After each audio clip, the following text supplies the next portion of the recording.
biggest challenges when in new fiction is that it's a blank slate. You can do anything. At first that sounds cool, like, hey, you can do anything, but then you realize, wow, I can do anything. And you gotta give yourself rules, you gotta come up with something that makes sense, stuff has to be together, fiction has to not contradict itself. Suddenly you realize that that blank slate's a lot more work than it initially seems it'll be.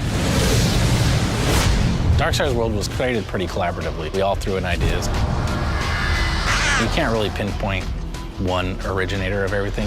As far as how the world plays, all the NPCs, all the different factions and fiction and stuff like that, that was kind of collaboratively made throughout the team.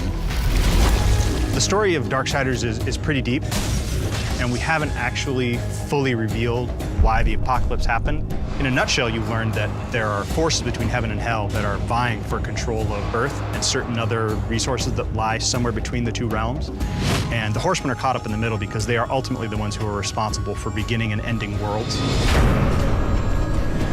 In the first Darksiders, one of the Horsemen, War, gets framed for destroying Earth. There's a conspiracy between heaven and hell.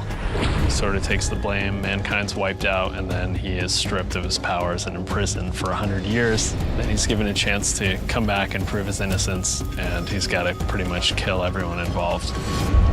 The first game ended in very epic fashion. It was one of the things that players really seemed like the most was that moment when War says, "No, not alone," and you see the broken seal and the comets coming in behind him.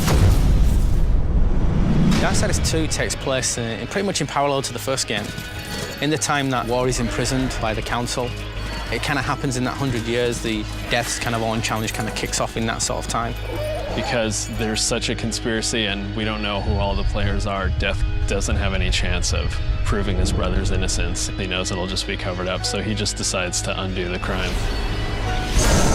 I think the thing that Death finds through this whole trip is redemption.